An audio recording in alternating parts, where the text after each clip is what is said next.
Madam, আমার মনে হয় আপনাকে এবার কথা বলে দেখতে হবে। কেন, তোমরা কি পারছো না?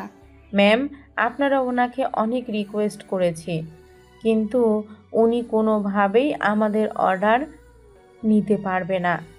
আমাদের কোম্পানির কথা বলনি? বলেছি, ওনার পিএ বলল ওনার স্যার বর্তমানে সবার অর্ডার ক্যান্সেল করে দিয়েছে। তাহলে তো সমস্যা অনেক বেশি, কেননা ডিজাইন ছাড়া তো আমরা তেমন কোনো কিছু করতে পারবো না। আমিও তাই বলতেছি, এখন কি করা যায় ম্যাডাম? ওনাদের বসের সাথে আমার মিটিং করিয়ে দেওয়ার ব্যবস্থা করো। জি ম্যাডাম, আমি চিন্তা করছি। এইদিকে 3 দিন পরে ওরা মিটিংয়ের ডেট পায়। ওরা অফিসে এসে পুরোই অবাক হয়, কেননা অনেক বড় ছিল অফিসটা। তার উপর অনেক পরিষ্কার পরিচ্ছন্ন ছিল পুরো অফিসটা। একটু পরে, ম্যাম, আমাদের 30 মিনিট অপেক্ষা করতে হবে। 30 মিনিট কেন? তুমি ওনাদের জানাওনি আমরা আসবো? জি ম্যাম, ওনাদের বস এখন নাস্তা করবে, তো সেজন্য আমাদের অপেক্ষা করতে হবে। তাছাড়া আমাদের সবার জন্য খাবারের ব্যবস্থা করা হয়েছে, বলেছে সবাই যেন ততক্ষণে খেয়ে নেই। ঠিক আছে, তাই করি তাহলে। ওরা খাবার খেতে থাকে, অন্যদিকে যে যার মতো ব্যস্ত হতে থাকে। 30 মিনিটের শেষ, কিন্তু এখনও ওদের কেউ ডাকছে না সেজন্য। কি ব্যাপার, 30 মিনিট তো শেষ, তাহলে এখন আমাদের ডাকছে না কেন? ম্যাম, আপনি বসুন, আমি দেখে আসছি। তাড়াতাড়ি করো, ওনার সাথে কথা বলে আমাদের অফিসে এসে কথা বলে নিতে হবে। জি ম্যাম, আপনি বসুন, আমি জেনে আসতেছি। একটু পরে ওখানে ইরা আবিরকে দেখতে পায়। আবির কে তা আপনারা সময়ের সাথে সাথে জানতে পারবেন। এখন চলুন আমরা এটা জেনে আসি আবির এখানে কেন। আবিরও ইরাকে দেখতে পেয়ে ওখানে আসে। কি ব্যাপার, তুই এখানে কেন? আপনাকে তো ঠিক চিনলাম না, তাছাড়া ম্যামকে তুই করে বলছেন কেন? তানুও আমার ভার্সিটির বন্ধু। তাহলে ম্যাম, আপনারা কথা বলুন, আমি ওই দিকটা দেখছি। ঠিক আছে, যাও তুমি। তানু যাওয়ার পরেই ইরা আবির কথা বলতে থাকে। যদিও আবির কিছুটা জানে, কিন্তু ইরা এখনো অনেক কিছুই জানে না। তো এতগুলো বছর পরে আমাদের দেখা, তাও কোথায়? পড়াশোনার মাঝে কে কোথায় চলে গিয়েছে তা নিজেও জানি না। তা তোর কি খবর?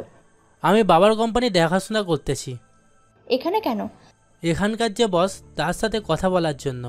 তোদের তো অন্য বিজনেস, তাহলে এইখানে কেন? আসলে আমাদের কিছু ডিজাইন দরকার, সেজন্য এসেছি এই ব্যাপারে কথা বলতে। কিন্তু উনি কয়েকদিন আগে সব ডিল ক্যান্সেল করে দিয়েছে। আমাদেরও সেম অবস্থা হয়েছে, সেজন্য এসেছি দেখা করার জন্য। কিন্তু এখানে তো দেখছি অনেক লোকজন, আজকে দেখা করতে পারবো কিনা সেটাও তো জানি না। আচ্ছা শোন, কিছু ডলার ঘুষ দিয়ে ভিতরে যাওয়ার ব্যবস্থা করতে হবে। এরকমটা করতে পারলে তো ভালোই হবে, তাহলে দেখ কোনোভাবে করা যায় কিনা। দেখতেছি আমি। আবির যায় ব্যবস্থা করতে। অন্যদিকে তানু অনেক খুঁজেও কিছুই করতে পারল না, কেননা অনেক কোম্পানির লোক এসেছে এখানে। অনেকে ভালো ভালো ডলার অফার করতেছে ওনাকে, উনি যেন কাজটা করে। আচ্ছা বসো এখানে। একটু পরে আবির একটা ব্যবস্থা করে ফেলে। কিছুক্ষণ পরে আবির, ইরা আর তানু একসাথে কেবিনে ঢোকে। ওদের সামনে একটা ছেলে বসে আছে বসের চেয়ারে, তবে ওরা এখনো মুখটা দেখতে পাচ্ছে না, কেননা ছেলেটার মুখের সামনে একটা ট্যাব ধরে রেখেছে, সেজন্য মুখ দেখা যাচ্ছে না। স্যার, আমরা কি বুঝতে পারি? অপর পাশ থেকে অনুমতি দিলে ওরা বসে, নিজেদের সমস্যার কথা বলতে থাকে। যদিও ওরা এখনো জানে না চেয়ারে কে বসে আছে, কেননা মুখ দেখা যাচ্ছে না সেজন্য। ওইদিকে ছেলেটা ট্যাবের ক্যামেরা অন করতে ইরা আর আবিরকে দেখে চমকে ওঠে। সাথে সাথে ওনার কর্মচারীকে ডেকে আনে আর কর্মচারীকে কিছু কথা বলতে থাকে। সে সবটা শুনে। সরি ম্যাম, আপনাদের কাজ স্যার করতে পারবেন না, আপনারা এখন আসুন। আসবো মানে? আমরা এসেছি আপনার সাথে কথা বলার জন্য, কিন্তু আপনি আমাদের সাথে সরাসরি কথা না বলে এখন ওনার মাধ্যমে বলছেন আমাদের। দেখুন ম্যাম, স্যারের যা বলার বলে দিয়েছে, আপনারা এখন আসতে পারেন। এদিকে অফিস থেকে বের হয়ে এসে ইরা তো রেগে যায় অনেক, সাথে অনেক গালাগালিও করতে থাকে সেজন্য। ইরা, গালাগালি করে তো কাজ নেই, অন্য কোনো উপায় আমাদের ভাবতে হবে। অন্য আর কি উপায় দেখব? ওই ব্যাটা তো কথা বললোই না আমাদের সাথে। কত বড় সাহস, আমাদের এভাবে কর্মচারীর মাধ্যমে কথা বলে বের করে দিল। দেখ, এই রাগ শান্ত করতে হবে তোকে। আমার রাগ যে কোনোভাবেই কমছে না। চল তো আমার সাথে। কোথায় যাব আমরা? চল আমরা ক্লাবে যাই। তুই কি জানিস না আমি ক্লাবে যাই না? আরে ওখানে এলে মাথা ঠান্ডা থাকবে, চল তো। তানু তুমি আমাদের সাথে যাবে? জি ম্যাম, যাব। চলো তাহলে। এরা তো চলে আসে ক্লাবে, এসে ওখানে নিজেদের রাগ ঠিক করতে থাকে। এখন হয়তো অনেকে বলবেন এটা আবার কেমন প্রতিক্রিয়া রাগ কমানো। আসলে যার যেমন রাগ যেভাবে কমে তাকে সেভাবে তো রাখতে হবে। এরা এদের রাগ করতে থাকে। অন্যদিকে প্রায় 30 মিনিট পরে ম্যাম দেখুন কত সুন্দর একটা ছেলে এসেছে। এখানে সুন্দর তো মোটামুটি সব ছেলেই।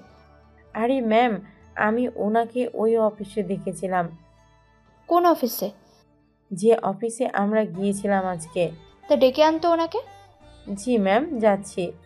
ওখান থেকে চলে আসে ছেলেটার কাছে, এসে কথা বলতে থাকে। কথা বলার শুরুতে আপনার সাথে আমাদের ম্যাম কিছু কথা বলতে চায়। আমি তো আপনাদের ম্যামকে চিনি না, তাছাড়াও আমি কেন ওনার সাথে কথা বলতে যাব? আচ্ছা, আমি যদি ভুল না করি আপনাকে আমি একই গ্রুপে কোম্পানির ভিতরে দেখেছিলাম। কোন জায়গায় দেখেছিলেন? এই তো আপনি কেবিনের বাইরে হাঁটতেছেন, ওই সময় দেখেছি। আচ্ছা, আমার সাথে কোন বিষয় নিয়ে কথা বলবেন তা আগে বলুন। আসলে ওই অফিসে এসেছিলাম আমরা একটা কাজ নিয়ে, কিন্তু ওনাদের বস আমাদের সাথে তো কোনো কথাই বলেনি। কথা কেন বলবেন না? সেটা তো আমরা নিজেরাও জানি না। উনি ওনার কর্মচারীর মাধ্যমে আমাদের সাথে কথা বলেছিল। তাছাড়া আমাদের ম্যাডাম এতে অনেক অপমান বোধ করেছে। তাই উনি চাইছেন আমি যেন ওনাকে এই বিষয়ে সাহায্য করি। এটাই বলার জন্য এসেছি। তানু আকাশকে নিয়ে ইরা আর আবিরের সামনে আসে। ওরা দুজন আকাশকে দেখে চমকে ওঠে, সাথে আকাশও। এবার এই চমকানোর কারণ জানতে চাইলে আপনাদের পূর্বের কাহিনীগুলো জেনে আসতে হবে, তাহলে বুঝতে পারবেন। পূর্বে সকালবেলায় কেউ একজন আকাশের মুখে পানি মেরে দেয়। হম্বিতম্বি হয়ে বিছানা থেকে উঠতে তাকিয়ে দেখে ওর মা। এভাবে কেউ ঘুম থেকে কি উঠায়? তুই যদি এত বেলা অবধি ঘুমিয়ে থাকিস তাহলে বাজার করবে কে? ভাইয়া কি চলে গেছে অফিসে? তোর ভাই অফিসে যাবে নাকি বাজার করবে? তুই সারাদিন তো পড়ে পড়ে ঘুমাস, তুই কি করে বুঝবি ডলার রোজগার করা কতটা যে কষ্টের? আচ্ছা, এত কাহানি না বলে কি করতে হবে আমাকে সেটা বলো। বেশি কিছু করতে হবে না, তাড়াতাড়ি বাজারে গিয়ে বাজারটা করে আমাকে উদ্ধার কর। আমি কিন্তু চাইলে তোমার কষ্ট কিছুটা কমিয়ে দিতে পারি। সেটা কি করে? বাড়িতে একটা নতুন বউ এলে তোমার সব কাজে সাহায্য করবে। এই বুড়ো বয়সে কি আমি তোর বাবাকে বিয়ে করাবো নাকি? তুমি বাবাকে কেন বিয়ে করতে যাবে? তাহলে কাকে করাবো শুনি? কেন বড় ভাইয়াকে? ওকে তো বিয়ে করার জন্য বলি, কিন্তু ও তো ভয়ে করতে চায় না। কিসের ভয় সেটাই তো বুঝতেছি না। বিয়ে করলে নাকি এখনকার মেয়েরা আলাদা খাওয়ার জন্য সংসারে ঝামেলা করে, সেজন্য ও চায় না এরকম কিছু হোক। ভালো খারাপ মিলেই তো এই দুনিয়া। এখন যদি আশা করে বসে থাকো তাহলে চলবে কিভাবে বলো? তাছাড়া ভাইয়ার তো অলরেডি 27 হয়ে গেছে, যত তাড়াতাড়ি পারো বিয়ে করিয়ে দাও। যেন তোর সিরিয়াল এসে যায়। আমি তো মাত্র ভার্সিটিতে ভর্তি হয়েছি, সামনেই নবীনবরণ। এরপর পুরো সেকশন শেষ করতে করতে 5 বছর। 5 বছরে তো আর আমার বিয়ে করার কোনো প্রশ্নই ওঠে না। বাহ, তুই দেখি সব আগে থেকে হিসেব করে রেখেছিস। হিসাবে তো করতেই হবে। তুমি যে হারে আমাকে দিয়ে বাজার করাচ্ছ, এতে করে হিসাব না করে কোনো উপায় আছে কি বলো? এখন যা বাজারে। যাচ্ছি। ডলার দাও তাহলে। এইদিকে ডলার নিয়ে বাজারে যেতে থাকে। অন্যদিকে নায়িকা কি করতেছে তা আমরা দেখে আসি। এইদিকে ইরা, এই ইরা, ওর তাড়াতাড়ি। কি ব্যাপার, তুমি এত সকাল সকাল আমাকে ডাকছো কেন? তোকে কি আমি সাজিয়ে রেখেছি? তাহলে যা বলতে এসেছো বলে দাও। তোর আব্বুর সাথে বাজারে যা তো। আমি মেয়ে হয়ে বাজারে যাব? লোকে আমাকে দেখে কি বলবে তুমি ভাবতে পারছো কি? তুই তো বললি একদিন বড় হয়ে কোম্পানির মালিক হব, তখন সবাইকে তোর কথা মতো চালাবি। সেটা তো বলেছি। তাছাড়া বাবার তো ছোটোখাটো একটা কোম্পানি আছে। আমি যখন পড়াশোনা শেষ করব তখন আমি আমাদের কোম্পানি বাকি দিকটা সামলাবো। তখন তো তোকে সবাই দেখবে। তাছাড়া তোর বাবা কোম্পানি সামলাবে নাকি বাজার সামলাবে? কোম্পানি সামলাবে। তোর বাবা কোম্পানি সামলাবে, তেমনই আমাকে তো বাকি কাজগুলো করতে হবে। তাছাড়া আমি তোর মা হয়ে এখন বাজারে যাব নাকি? বুঝতে পেরেছি, তুমি আমাকে দিয়ে বাজার করাবে। 10 মিনিটের মধ্যে রেডি হয়ে বাজারে যাও। 15 মিনিট সময় দাও, আমি 20 মিনিটে বের হচ্ছি। ঠিক আছে, তাড়াতাড়ি কর। এইদিকে 20 মিনিট পরে ইরা বের হয়। অন্যদিকে আকাশ বাজারে এসে মালামাল কিনতে থাকে। ইরা বাজারে আস্তে আস্তে আকাশের বাজার করা শেষ। এইদিকে বাজার থেকে বের হতে থাকে। অন্যদিকে ইরা তাড়াহুড়ো করে বের হতে এসে আকাশের সাথে একটা ধাক্কা খায়। এতে পণ্য সবটা ব্যাগ থেকে বের হয়ে যায়। ইরা এসে আকাশের ওপরে পড়ে একটু পরেই। ওহ মা গো, আমার কোমরটা ভেঙে দিল গো। এখন বিয়ের পরে আমার কি হবে? এই মেয়ে, তোমার বয়স কত হবে? এই বয়সে এতদূর পর্যন্ত তুমি ভেবে নিয়েছো? সামনে তো তোমার জীবন পড়েই আছে। সুন্দরী মেয়ে দেখলে হুঁশ থাকে না? এখানে সুন্দরী মেয়ে কোথায় দেখলেন? আমাকে কি চোখে পড়ে না? আয়নায় নিজেকে দেখো তো। একে তো একটা পুচকি মেয়ে, তার উপর নাক বোচা। এই একদম পুচকি বলবে না। আমার 18 বছর শেষ। তোমাকে দেখে তো মনে হচ্ছে আমার থেকে 3-4 বছরের বড় হবে। এরকম হিসেব কই থেকে শিখলে? যার কাছে থেকেই শিখি না কেন, তোকে কেন বলবো? পুচকি মেয়ে বলে কি? নাক টিপলে দুধ বেরোবে, আর সে মেয়ের মুখে এত বড় বড় কথা? পড়াশোনা তো কখনো মনে হয় করেন নাই। তুমি কি করে বুঝলে? একটু আগে যে কথাটা বললেন সে কথার উপর ভিত্তি করে বললাম। ইরা এমন কথায় আকাশ কিছুটা ভাবতে থাকে, ভাবার ভঙ্গি দেখে। আপনার এই ছোট মাথায় তা ঢুকবে না। সরেন তো আমার পথ থেকে। এরপর থেকে আপনাকে কখনো যেন আমার সামনে না দেখি। তোমার মতন বেশি কথা বলা মেয়েকে আমার একদম পছন্দ না। তার উপর যে মেয়ে নাক বোচা, তার সাথে তো মোটেও না। একদম আমাকে নাক বোচা বলবেন না। আপনার সাথে ধাক্কা লেগেই হয়তো নাকটা একটু বেঁকে গেছে, সে যাক গিয়ে। নেক্সট টাইম আমার চোখের সামনে পড়লে এই আলু টমেটোর মতো পিস পিস করে বড় বড় গামলায় সিদ্ধ করে দেব। রান্না তো পারো বলে মনে হয় না। আপনি কি আমার সাথে ঝগড়া করার জন্য এসেছেন এখানে? যে ঝগড়ুটে সে সবসময় ঝগড়া করে, আর সবাইকেও তাই মনে করে। তারাও তার মতোই ঝগড়ুটে। আজকে যদি আমার বড় না হতেন তাহলে কি যে করতাম। আগে স্কুলের গণ্ডি তো টপকাও। এই যে আমার স্কুলের গণ্ডি টপকানো শেষ। এই বছর কলেজে ভর্তি হয়েছি, সেজন্য হিসাব করে কথা বলবেন। আল্লাহ না করুক তোমাকে যেন আমার সামনে দ্বিতীয়বার না দেখি। তোমার মা তোমাকে কি করে সামলা কে জানে। কি এত বড় অপমান! মান থাকলে তো অপমান করব। মুডটাই নষ্ট করে দিল। আমারও মুডটাই নষ্ট করে দিল। এই বলে ওরা দুজন দুদিকে চলে যায়। অন্যদিকে আকাশ বাসায় ফিরে ওর মাকে বাজার দিয়ে দেয়। অন্যদিকে ইরাও কোনো মতে বাজার করে বাসায় এনে ওর মায়ের হাতে দেয়। ওর মা তো মুখ দেখেই বুঝতে পেরেছে কিছু তো একটা হয়েছে, সেজন্য জিজ্ঞেস করতে থাকে। তোর এরকম অবস্থা হলো কি করে? বাজারে একটা ছেলের সাথে ধাক্কা লেগেছিল। বলিস কি, ছেলেটাকে তুই মারিসনি তো? দোস্ত আমার ছিল, সেজন্য চুপ করে থেকেছি। তুই চুপ করে থাকবি? এটা তো আমার বিশ্বাসও হয় না।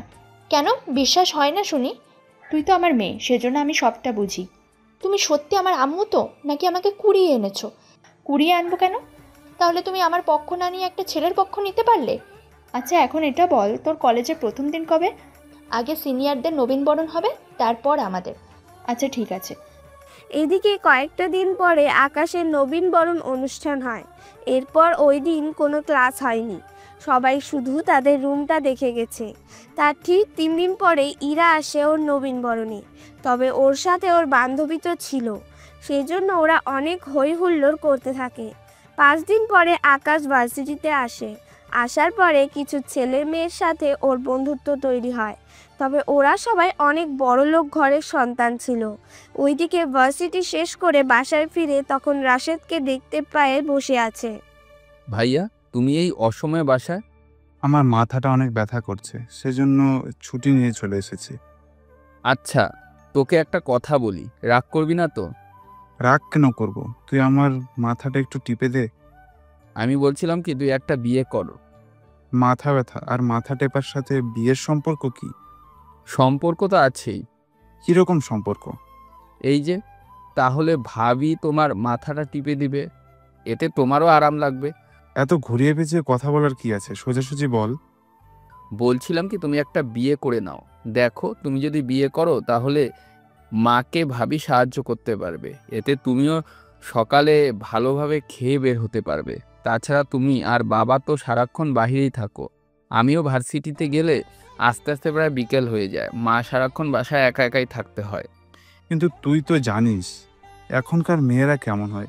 ওরা বিয়ে করে না আসতেই সংসার ঝামেলা শুরু করে দেয়। টিভিতে সিরিয়াল তো দেখতেই পাচ্ছিস, তার উপর তুই বেকার। যদি তোর এই বেকারত্ব নিয়ে তার সাথে ঝামেলা করে তখন কিন্তু আমার দোষ দিতে পারবি না, সেটা আমি আগেই বলে রাখলাম। পরে বলবি বড় ভাই বিয়ে করে চেঞ্জ হয়ে গেল। কি যে বলো না ভাইয়া, এরকম কিছু হবে না। তাহলে মাকে বল মেয়ে দেখার জন্য। বিয়ে করবে তুমি, তাহলে তোমারই তো বলাটা দরকার। কিন্তু ভাবি তো তার বেশি দরকার। তাছাড়া আমি আমার বিয়ের কথা কিভাবে বলি? তাও কথা ঠিক। অবশ্য আমি মাকে বলেছিলাম তোমার কথাটা। মা তো বলল তুমি রাজি হলেই দেখা শুরু করে দিবে ওনারা। যাক, তাহলে তো ভালোই হবে। তুই তাহলে কথা বল। ঠিক আছে, বলছি। পরের দিন আকাশ ওর বাবা মা দুজনকেই কথাটা বলে। ওনারা রাশেদের মতো জানতে চেয়েছিল, তখন ব্যাপারটা আকাশ সামলে নেয় এবং ওনাদেরও রাজি করাতে থাকে। এরপর শুরু হয় মেয়ে দেখার পালা। একে একে প্রায় 5টা মেয়ে দেখা শেষ হয়ে যায়, কিন্তু কাউকেই তেমন একটা ভালো লাগেনি। এতগুলো মেয়ে দেখছি কিন্তু কাউকে ভালো লাগেনি। তা আমি কি করব ভাইয়া? তাছাড়া বাবা মা তোমরা ঘটককে বলনি আমরা কেমন মেয়ে খুঁজছি? আচ্ছা, আর গুনে গুনে 3টা মেয়ে দেখব, এর ভেতর কাউকে বিয়ে করে নিব। আচ্ছা, তাই করিও। এদিকে পরের দিন আকাশ আসে ভার্সিটিতে। ওখান থেকে ক্লাসরুমে যাবে, তখনই একটা মেয়ের সাথে ধাক্কা লাগে। সামনে তাকিয়ে ওরা দুজন দুজনকে দেখে চমকে ওঠে। ওই তুই এখানে কেন? আমাকে ফলো করতে করতে এই ভার্সিটি পর্যন্ত চলে এসেছিস? সিনিয়রদের সাথে কিভাবে কথা বলতে হয় তা কি জানো না? তুই কোন দিক দিয়ে সিনিয়র? আমাকে দেখে কি সিনিয়র মনে হয় না? মোটেও না, উল্টো তো মনে হচ্ছে একই ইয়ারে পড়ি আমরা। মনে হচ্ছে মাথার সাথে সাথে চোখটাও গেছে তোমার। ইরা, এই ছেলেটা কে রে? এভাবে গায়ে পড়ে ঝগড়া করতেছে। এই মেয়ে, তুমি কে? আমি ঈশা রহমান, ইরার একমাত্র বন্ধু। ওনার মতন মাথা মোটা মেয়ে যদি তোমার বন্ধু হয় তাহলে তুমি যে কতটা উন্নতি করবে তা আমার বোঝা হয়ে গেছে। কি আমি মাথা মোটা? দেখুন, আপনি কিন্তু রীতিমতো আমাদের দুজনকে অপমান করছেন। দুজনের তো মনই মনে হচ্ছে না, আর তোমাদের সাথে ঝগড়া করার মতন মুডও নেই আমার। এমনভাবে বলছে মনে হচ্ছে আমরা ওনার সাথে ঝগড়া করার জন্য এখানে দাঁড়িয়ে আছি। আশেপাশে যারা আছে সবাই দেখলে এই কথাই বলবে। মোটেও কেউ বলবে না। আজাইরা পেঁচাল পাড়ার সময় নেই আমার। তো আমি কি করব? আমি কি বলেছি আমার সাথে ঝগড়া করার জন্য? ঝগড়া আমি করিনি। তাছাড়া আল্লাহ জানে কার কপালে তোমাকে রেখেছে। যার কপালে রেখেছে তার কপাল যে কতটা খারাপ তা আমি এখনই দেখতে পাচ্ছি। আসছে আমার কপাল বিশেষজ্ঞ। ঈশা চল তো, এই ব্যাটার সঙ্গে আজাইরা কথা বলে আমাদের মোটেও কাজ নেই এখন। ওরা চলে যায়। এইদিকে আপনারা ভাবছেন এরা দেখা হলেই যদি এরকমভাবে ঝগড়া করে সব সময়, তাহলে এদের মধ্যে ভাব কেমন করে হবে? এটাই অনেকের মনের প্রশ্ন জাগতে পারে। কিন্তু চিন্তা করবেন না, পুরো গল্পটাকে এমনভাবে সাজিয়ে লেখা হবে যে কোনো কিছু ঘটে যেতে পারে যে কোনো মুহূর্তের মধ্যে। পরে ওরা যে যার রুমে এসে ক্লাস করতে থাকে। ক্লাস শেষ করে আকাশ ক্যান্টিনে আসে, এসে নাস্তা করতে থাকে। ওখানেও ইরার সাথে দেখা, সাথে ওর বান্ধবী তো আছেই। আপনি এখানেও? পুরো ক্যান্টিনটা কি তোমার দুজনে কিনে নিয়েছো? আমরা কেন কিনে নিতে যাব? তাহলে আমি এখানে কেন এসেছি এটা নিয়ে তোমরা বাধা দিচ্ছ কেন? দেখুন ভাইয়া, আপনি আমাদের সিনিয়র বলে আমরা আপনাকে কিছু বলছি না। তার মানে এই নয় যে আমরা কিছু করতে পারবো না। এইটুকু বয়সে এত বড় বড় কথা বলতে শিখে গেছো? সামনে তো এখনো অনেকটা সময় পড়ে আছে তোমাদের, তখন তো দেখা যাবে। তোমরা কাউকেই বাদ দিবে না। ঈশা, তোকে না বলেছি এই বজ্জাত ব্যাটার সাথে কোনো কথা বলবি না? তারপরেও কেন এত কথা বলছিস তুই? ইরা এখনও চলে যায়। ওইদিকে আকাশ এটাই ভেবে পাচ্ছে না কি করবেও। এরা দুজন এতটা ঝামেলা করে ওই দিনের মতো ক্লাস শেষ করে চলে আসে বাসায়। বিকালে রাশেদ বাসায় ফিরে। ভাইয়া চল, আমরা বের হব। এখন আবার কোথায় যাবি? তোর জন্য মেয়ে দেখা তো বাকি আছে, সেগুলো তো দেখতে হবে। কিন্তু বাবা মা দুজনেই তো বাসায় নেই। ওনাদের ছাড়া আমরা দুজন যাই কি করে বল? কেউ মেয়ে তো দেখাবেই না, উল্টে বের করে দিবে। তাহলে অপেক্ষা করি বাবা মা আসা অবধি। সেটাই করি। আচ্ছা, একটা কথা বলতো। কি কথা? ভার্সিটির মধ্যে ঝামেলা কি হচ্ছে তোর? কেন বলো তো? তোর কথা শুনে মনে হচ্ছে ওখানে তোর সাথে কেউ ঝামেলা করে প্রতিদিন। তেমন কিছু না ভাইয়া। কিছুক্ষণের মধ্যে আকাশের বাবা মা আসে। ওনারা ফ্রেশ হয়ে সন্ধ্যের দিকে মেয়ে দেখতে চায়। এইদিকে মেয়ের বাসায় এসে বসে আছে। কিছুক্ষণ পরে মেয়েকে আনা হলো। ভাইয়া ভাবি কিন্তু সুন্দর আছে। আমার ওই অনেক পছন্দ হয়েছে। আমাদের দুজনের আলাদাভাবে কথা বলার ব্যবস্থা করে দিতে পারবি? আগে এই দিনটা অবস্থান ঠিক হোক, তাহলে আমি ব্যবস্থা করে দেব। ঠিক আছে। এদের দুই ভাই ফুসুর ফুসুর করতে দেখে ওর বাবা মা জিজ্ঞেস করে বসে। আমাদের তো মেয়ে পছন্দ হয়েছে, আমাদের ছেলের পছন্দ হয়েছে কি না ওটা জেনে নিলেই হবে। আমার দিক থেকে ওকে, মানে ভাইয়ার দিক থেকে ওকে। আলহামদুলিল্লাহ, ভালো কথা। তাহলে আমরা এবার বিয়ের কথাবার্তা বলি। আগে ভাইয়ার উনি আলাদাভাবে কথা বলেনি। আলাদা কথা বলবে কেন? আরে মা, এই যুগে এইগুলো স্বাভাবিক। তাছাড়াও কনে যে রাজি আছে সেটা তো শিওর হতে হবে। তাছাড়া ওনারা যখন বিয়ে করবে তখন ওনাদের মধ্যে বাকিটা স্বাভাবিকভাবেই থাকুক, ওনারা কথা বলে নিক আলাদাভাবে। এরপর এদের আলাদাভাবে রুমে পাঠিয়ে দেওয়া হয়। বসুন আপনি। আমি ঠিক আছি। তা আমাকে সত্যি আপনার পছন্দ হয়েছে তো? পছন্দ হয়েছে বলেই তো বললাম। তা আপনারা কি পছন্দ হয়েছে আমাকে? আমার পছন্দ আর অপছন্দে কোনো কিছু কি যাই এসে যায় বলুন? আপনি কি কাউকে ভালোবাসেন? আমি কাউকে ভালোবাসি না। নাই আমার কোনো পছন্দের কোনো মানুষ আছে। আমাকে কি আপনার পছন্দ হয়নি? জি, পছন্দ হয়েছে। যখন দুজন দুজনকে পছন্দ হয়েছে তখন এভাবে বিয়ে আটকানোর তো কোনো দরকার নেই। আমরা রুম থেকে বের হয়ে যে মতামত দিব ওনারা ওই মতামতের উপর ভিত্তি করেই কিন্তু বিয়েটা ঠিক করবে। সেজন্য এখন যা কিছু বলতে চান তা বললে দিতে পারেন। চিন্তা করবেন না, আমার কোনো অসুবিধা নেই এই বিয়েতে। তাহলে চলুন আমরা নিচে যাই, এখন সবাই অপেক্ষা করছে। জি চলুন। ওরা নিচে নেমে ওরা দুজনেই বিয়ের জন্য সম্মতি দেয়। তারপর ওদের বিয়ে ঠিক করা হয়, তাও 5 দিন পরে। সেজন্য আকাশ ভার্সিটিতে পরের দিন, কেননা আপাতত 7 দিনের মতো আসবে না। সেজন্য এসে ক্লাস করতে থাকে। তখন তোমাদের ডিজাইনের উপর পড়া বুঝিয়ে দিয়েছি, তা কাল তোমরা করে আনবে। স্যার, আমি আপাতত 5 থেকে 6 দিন আসতে পারবো না, সেজন্য আমি পরে যখন আসবো তখন করে আনবো। তুমি কি জানো না, তোমাদের এখন অনেক গুরুত্বপূর্ণ ডিজাইন আমি বুঝিয়ে দিচ্ছি। এই ক্লাস তুমি চাইলেও সামনে পাবে না, সেই জন্য তোমার ইচ্ছে। এইদিকে কি করবে না করবে কোনো কিছু বুঝে উঠতে পারছে না। বাসায় ফিরে ওর বাবা মাকে বলে, দেখ, এত কিছু আমি একা হাতে সামলাবো কি করে? তাছাড়া কয়েকটা দিনেরই তো ব্যাপার। ঠিক আছে বাবা। এইদিকে বিয়ের কাজকর্মগুলো চলতে থাকে। দিন যত যাচ্ছে বিয়ের তারিখও ঘনিয়ে আসতে থাকে। এরপর শুরু হলো বিয়ে। বিয়ের দিন মেয়েরা এতটা কান্না করে তা বলার বাহিরে, কিন্তু এরপর আর কান্না করে না। এই সায়েন্সটা আজও বুঝতে পারলাম না। অনেক যায় ঝামেলা শেষ করে সাথীকে নিয়ে আসা হলো। তাছাড়া যায় ঝামেলা বলতে যারা বিয়ে করেছে তারাই বেশি বুঝবে। এখন অনেকে বলবে লেখক নিজেই তো বিয়ে করেনি, তাহলে সে কি করে বুঝলে? আসলে সে বাস্তবে বিয়ে না করলেও গল্পের মধ্যে যতগুলো বিয়ে করেছে সেখান থেকে কিছু আইডিয়া দিল আর কি। এইদিকে বড় ভাইয়ের জন্য পুরো রুমটা সাজিয়ে রেখেছে রাতের বেলায়। দেখো বৌমা, তুমি তো এই বাসায় নতুন, তবে তুমি চিন্তা করো না, তুমি আমার মেয়ের মতোই থাকবে এই বাসায়। তবে একটা কথা, কখনো কোনো অসুবিধা হলে আমাদের অবশ্যই কিন্তু জানাবে। দেখো, পরিবারে যখন আসবে তখন অনেকে অনেক রকম কথাবার্তা বলবে, সেজন্য সব কথা মন খারাপ করতে যেও না। বেশি অসুবিধা হলে আমাকে জানাবে। আচ্ছা, জানাবো আমি। রাশেদ, তাহলে বৌমাকে নিয়ে রুমে যা। ঠিক আছে মা। এরা তো চলে যায়। এইদিকে যেতে যেতে 1 মাস কেটে যায়। এখন শুরু হলো বড় ঝামেলা। কি নিয়ে এত ঝামেলা তা আপনারা জানতে পারবেন কিছুদিন পরে। এখন শুধু যা হচ্ছে বা হতে যাচ্ছে তা চুপচাপ দেখতে থাকুন। 1 মাস পরে। রাশেদ শোনো। হ্যাঁ বলো। আমার $1000 লাগবে। এতগুলো ডলার কিন্তু কেন? আমার কিছু মেকআপ কিনতে হবে। বিয়েতে তো অনেক মেকআপ দিলাম তোমাকে, সেগুলো তো এখনো শেষ হয়নি। তাতে কি হয়েছে? তাই বলে প্রতি মাসে যদি তুমি মেকআপ কিনছো, এগুলো ডলার তো খরচ করে ফেলছো, তাহলে আমার সংসার চলবে কি করে? আমার এই $1000 জন্য তোমার সংসার চলবে না? না, চলবে না। আর আমি এই সংসার চালাই। তুমি রোজগার করো আমার জন্য। কি আবোল তাবোল বলছো তুমি? থাক, কিছু না। এরই মধ্যে আকাশ রুমের মধ্যে টোকা দেয়, কেননা ভার্সিটির ফিস দিতে হবে।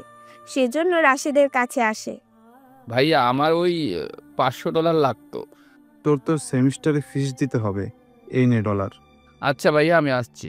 আকাশকে ডলার দেওয়াতে সাথীর মুখ তো রেগে লাল হয়ে যায়, যা রাশেদ তাকানোর পরে বুঝতে পারে।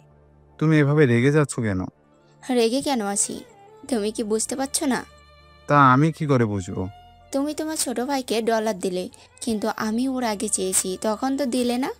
আরে ওর সামনে পরীক্ষা, সেই জন্য ওকে সেমিস্টারে ডলার দিতে হয়েছে। আমার থেকে তোমার ভাই বেশি দামি হয়ে গেল তোমার কাছে? আচ্ছা, তুমি মেকআপের জন্য এখন আমার সাথে ঝগড়া করবে নাকি? দরকার হলে তাই করব। ধ্যাত, রুমেই থাকবো না। এইদিকে রাশেদ বের হয়ে যায়, অন্যদিকে সাথী তখন কি যেন ভাবতে থাকে। তাছাড়া সাথীর ভাবনা কিন্তু গল্পটাকে অন্যদিকে মোড় দিয়ে নিয়ে যাবে, কেননা এরপর কি হতে চলেছে তা বোঝা বড়ই মুশকিল, কেননা এখান থেকে গল্পটা একটা নতুন দিকে মোড় নিতে যাচ্ছে। এইদিকে সাথীর মনে তখন অনেক বুদ্ধি চাপতে থাকে, সেসব বুদ্ধি আপনারা আরও পরেও জানতে পারবেন। এখন বাকি কাহিনীগুলো দেখে আসি।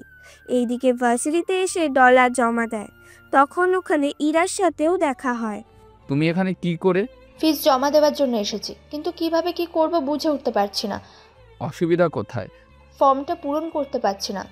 তা আমি সাহায্য করব কি? তাহলে তো আমার জন্য ভালোই হয়।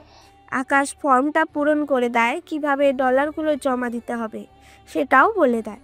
ধন্যবাদ আপনাকে। কি বললেন? আমি ঠিক শুনতে পাইনি। কানে কি কম শোনেন? কানে ঠিকই শুনি, কিন্তু মাঝে মাঝে অপ্রত্যাশিত কোনো কথাই শুনতে অসুবিধা হয়।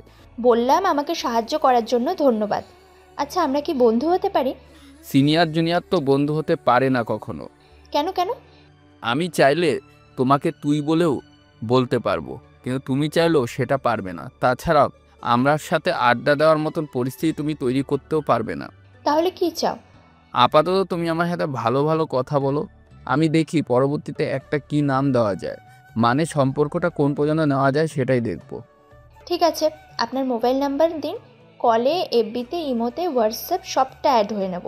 তারপর সারাক্ষণ শুধু চ্যাট করেই যাব, এতে আরও ভালো সম্পর্ক তৈরি হবে। এইটুকু বয়সে এত কিছু ভেবে নিয়েছো? আমি তো সবটা ব্যবহার করি, তাছাড়া আমি এখন চলি। ইরা চলে যায়। এদিকে আকাশও ক্লাসে এসে ক্লাস করতে থাকে, তখন স্যার ওদের বিভিন্ন ডিজাইন দেখাতে থাকে। তোমার এই ডিজাইনটা দেখো, কোনো পোশাকের সাথে কোন পোশাকটা ভালো মানাবে এবং কী কী ডিজাইনই দেওয়া হবে, কী ডিজাইন দেওয়া যায়, এটার উপরে তোমরা কিছু স্যাম্পল কালেক্ট করবে, তারপর সেগুলো অনুযায়ী লিখে আনবে আর আমাকে দেখাবে। ঠিক আছে স্যার। এদিকে ইরা আর আকাশের সারাক্ষণ কথা চলতে থাকে, কখনো অডিও আবার কখনো ভিডিও কলে। এভাবে 10 দিনে ওরা নিজেদের অনেক বেশি জেনে নিয়েছে। পরের দিন ওরা যখন ভার্সিটিতে আসে, তখন ইরার সাথে একটা ছেলেকে দেখতে পায় কথা বলতে, সেজন্য ওখানে আসে। ইরা, ছেলেটাকে? আমার সাথে একই ইয়ারে পড়ে, তবে সেকশন আলাদা। আগে তো কখনো দেখিনি ওকে। নতুন ভর্তি হয়েছে, আমার থেকে বাকিটা জানতে চেয়েছে আর কি। তাইরা, ওনাকে তো চিনলাম না। উনি আমাদের 2 ব্যাচ সিনিয়র। আসসালামু আলাইকুম ভাইয়া। ওয়ালাইকুম আসসালাম। তাই ইরা, তোমার সাথে আমার কথা আছে। চলো তাহলে। ওরা ভার্সিটির ভিতরে একটা বাগান আছে, ওখানে যায়, ওখানে কথা বলতে থাকে। 7 দিন পরে আমার জন্মদিন, এটাই তোমায় জানাতে এসেছি। আমার থেকে কি লাগবে? এমন কিছু গিফট যা তুমি এর আগে কখনো কাউকে দাওনি। আমি মোটামুটি আমার সব বন্ধু বান্ধবীদের অনেক কিছু গিফট দিয়েছি। ওইগুলো বাহিরে। এর বাইরে আর কি থাকতে পারে? আছে অনেক কিছু। আমি তো বুঝছি না। তোমার হাতে এখন অনেক সময় আছে, তুমি ভেবেচিন্তে জানাও। ঠিক আছে। এইদিকে ইরা তো ভাবতে থাকে, অন্যদিকে আকাশ তখন বাসায় ফিরে, তখন দেখতে পায় বাসার সবাই ওর দিকে তাকিয়ে আছে অন্য দৃষ্টিতে। কি ব্যাপার, তোমরা এরকম ভাবে তাকিয়ে আছো কেন? আর ভাবি কোথায়? তোর ভাবি এই চিঠিটা লিখে ওর বাবার বাড়িতে গেছে। কি আছে এই চিঠিতে? তুই নিজেই এটা পড়ে দেখ। আকাশ চিঠিটা পড়ে দেখে, পরে নিজেই বিশ্বাস করতে পারছে না ওর ভাবি এরকম কিছু ওর নামে লিখতে পারে। বিশ্বাস করো ভাইয়া, আমি এরকম কিচ্ছু করিনি। তাহলে কি তোর নামে ওরা মিথ্যা কথা বলেছে? বলতেই তো পারে। আমার ভাবতেও ঘৃণা হচ্ছে, তুই আমারই সন্তান। ওকে আমি আজকেই বের করে দেব এই বাসা থেকে। এইসব কি বাবা মা, তোমরা আমাকে বের করে দিবে সত্যি মিথ্যা যাচাই না করেই? দেব। কিন্তু আমি যাব কোথায় আর থাকবই বা কোথায়? তা আমরা জানি না। আচ্ছা, আমি ভাবির সাথে কথা বলতে চাই। ঠিক আছে, আমি তোর ভাবিকে বলছি বিষয়টা। বলো। রাশেদ সাথীকে কল দেয়, তারপর কথা বলতে থাকে। কথা বলার শেষে আকাশ তোকে ওদের বাসায় যেতে বলেছে। তা ওখানে নিয়ে গিয়ে আবার উল্টাপাল্টা অনেক বদনাম করিয়ে দিবে আমায়। বদনাম তো যা করার অনেক আগেই করেছিস, নতুন করে আর কি বাকি আছে?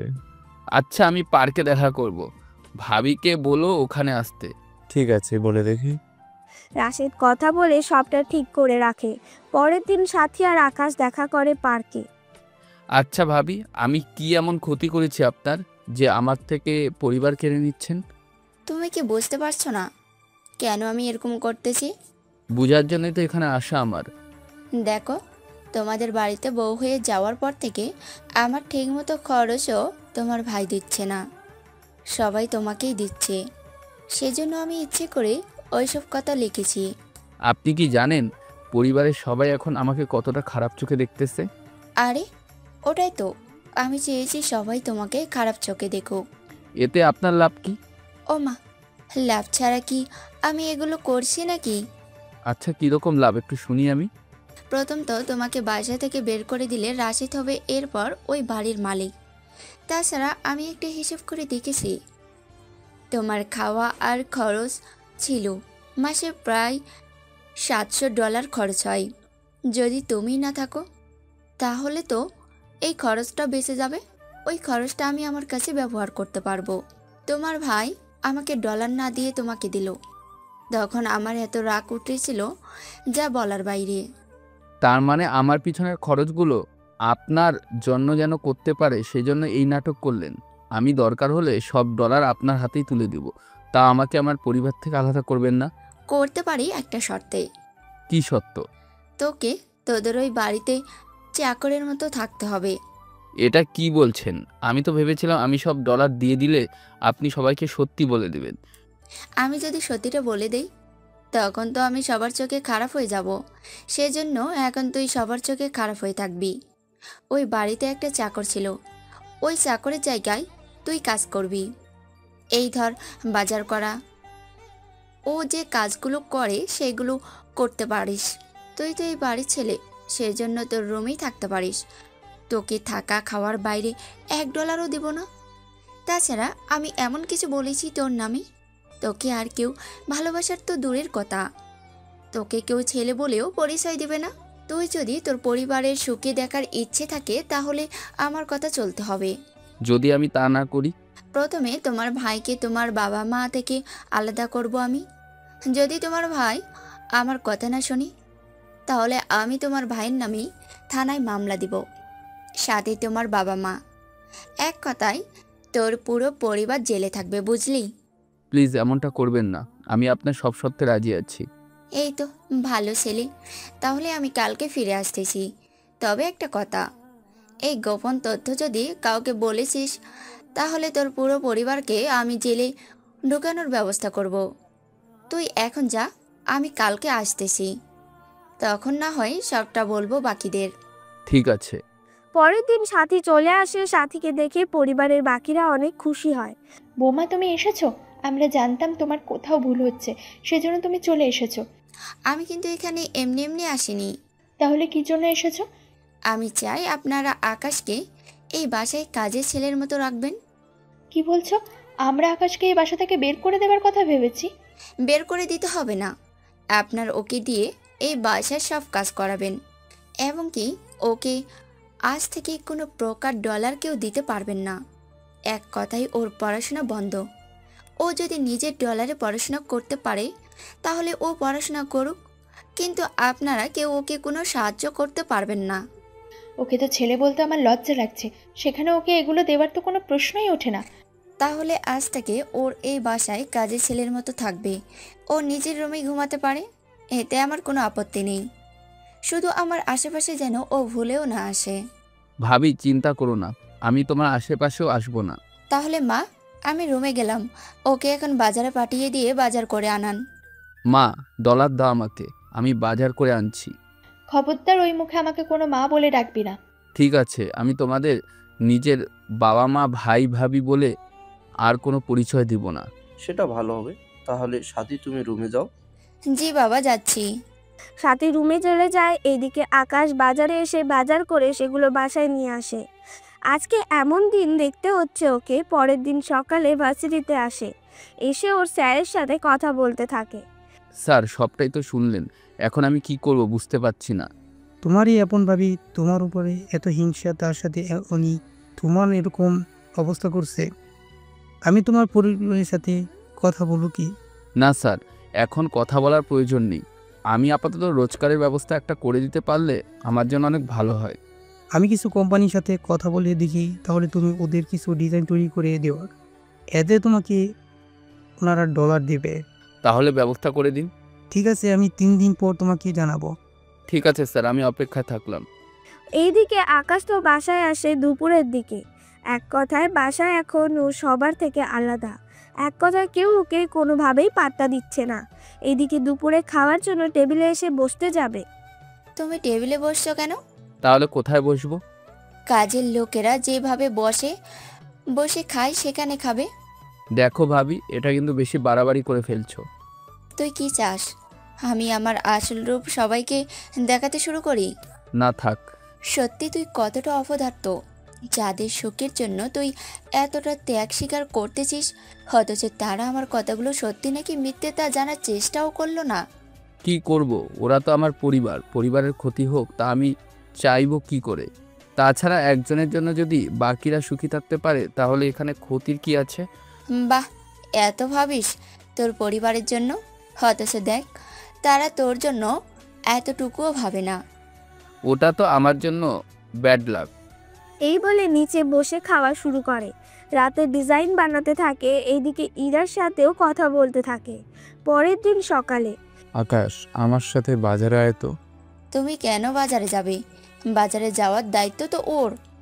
আমি নিজের পছন্দ মতো কিছু মাংস কিনবো তো। ঠিক আছে, যাও তাহলে।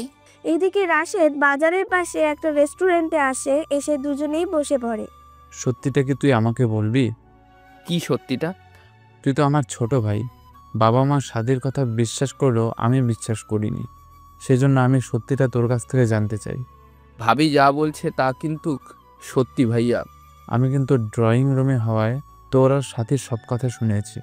আমি সত্যিটা বলে দিলে সংসারে যে আগুন লেগে যাবে, তার সাথে পুরো সংসারটাও যে ভেঙে যাবে। তুই শুধু আমাকে সত্যিটা বল। তার আগে আমাকে একটা কথা দিতে হবে। কি কথা? আমাদের মধ্যে যা যা কথা হবে তা পরিবারের কেউকে জানাতে পারবে না। এক কথায় শুধু তোমার আর আমার মধ্যে সীমাবদ্ধ থাকবে। এমনকি এই কয়েকটা দিন ধরে যেভাবে সবাই আমার সাথে ব্যবহার করে যাচ্ছে, তুমিও সেইমভাবে ব্যবহার করবে। এক কথায় আমি যে ওই পরিবারের সন্তান তা তুমি নিজেও স্বীকার করবে না। এটা কি ধরনের কথা? তুমি যদি তোমার আচরণ চেঞ্জ করে নাও, সেটা যদি ভাবি বুঝতে পারে তাহলে সংসার পুরো ভেঙে যাবে। সংসার বাঁচানোর জন্য তুই নিজেকে এভাবে কষ্ট দিবি? কিছু করার নেই আমার। কিন্তু কেন, সেটা তো বল। কারণ ভাবি যদি সত্যি বুঝতে পারে তুমি সব জেনে গেছো, তাহলে পরিবারে অশান্তি হবে। এবং এমনকি ভাবি যে আমার নামে মিথ্যা বলেছে সেটাও যদি ধরা পড়ে যায়, তাহলে কিন্তু ভাবি সবার কাছে অপরাধী হয়ে যাবে। তুই কি চাস এটা নিয়ে সংসারে ঝামেলা হোক? ঝামেলা চাস না বলে তুই কি নিজের কষ্ট করে যাবি? আমরা একজনের জন্য যদি 4 জন লোক সুখী হতে পারি, তাহলে আমার মনে হয় ওটাই আমার করার দরকার। আচ্ছা শোন, আমি তোকে লুকিয়ে লুকিয়ে ডলার দিয়ে যাব। তোর যখন লাগবে আমাকে বলিস। ভাবি জানতে পারলে অশান্তি করবে। এমনিতেই তুমি আমাকে। সমস্যা নেই, পরিবারের সামনে থাকবো একরকম আর তোদের চোখের বাহিরে থাকবো আরেক রকম। কিন্তু সাথীকে তো আমি কোনোভাবেই ছেড়ে দিব না। এমনটা করো না, তাহলে ভাবি বুঝে যাবে। চল বাজারে করে আসি। ওরা বাজারে এসে মাংস কিনে নেয়। কেননা কালকে আকাশের জন্মদিন, সেটা রাশেদ জানে। সেজন্য মাংস কিনে নেয়। বাজার থেকে ফেরার সময় কিছু ডলার আকাশকে দেয় খরচ করার জন্য। এদিকে ওই মাংস রান্না করতে থাকে। এইদিকে সাথী, এই সাথী, কি হয়েছে বলো? মাংস হতে আর কতক্ষণ লাগবে? কি ব্যাপার, তুমি মাংসের জন্য এত উতলা হয়ে আছো কেন? আজকে শুধু মাংস ভুনা খাবো। সাথে রুটি অথবা ভাত তো নেবে। লাগবে না, শুধু মাংস খাবো। তুমি একটা কাজ করো, এই বাটি পুরো 1 বাটি মাংস তুমি আমাদের রুমে নিয়ে আসো। সবটা তুমি একা খেতে পারবে তো? পারবো, তুমি নিয়ে এসো। 10 মিনিট পরে সাথী মাংস নিয়ে রুমে আসে। এসে রাশেদকে দেয়। তুমি খাও, আমি বাবা মাকে খাবার দিচ্ছি। একটা কাজ করো, তুমি বাবা মার সাথে একসাথে খাবার খেয়ে রুমে আসিও। কিছু বাটি। আমার খাওয়া হয়ে গেলে আকাশকে ডেকে ওকে দিয়ে পাঠিয়ে দিব। সেটাই ভালো হবে। ওর জন্য মাংস ছাড়া কিছু তরকারি রেখে দেব। ওকে বলবে বাটি নিয়ে এসে সেগুলো যেন নিয়ে খেয়ে নেয়। ঠিক আছে, বলবো না। সাথী যাওয়ার পরেই রাশেদ আকাশকে কল দিয়ে আসতে বলে।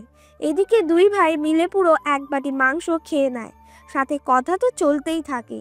এদিকে সিঁড়ি দিয়ে কারো আসার শব্দ শুনতে পায়, সেজন্য প্ল্যান মতো বাটি হাতে আকাশ দাঁড়িয়ে আছে আর রাশেদের হাত ধুয়ে দিচ্ছে, যা সাথী এসে দেখতে পায়। কি ব্যাপার? ও এখানে কেন? আমার তো খাওয়া শেষ, সেই জন্য ওকে দিয়ে বাটি নিচে পাঠানোর জন্য ডেকেছি। তাছাড়া সে ফাঁকে ওকে দিয়ে হাতও ধুয়ে নিলাম। ভালো করেছি না? এই না হলে আমার জামাই বউয়ের অপমানের প্রতিশোধ এইভাবে নিবে, বুঝলে? কচুনা ছাই। দাঁড়িয়ে আছিস কেন? যা নিচে নিয়ে যা। তারপর ওখানে তোর জন্য খাবার রেখেছি, সেগুলো খেয়ে এখান থেকে বিদায় হও তো। এদিকে বাটি নিয়ে নিচে নামে। এরপর ওর খাবারগুলো ফ্রিজে রেখে দেয়, কেননা পেটে তো জায়গা নেই, সেজন্য রেখে দেয়।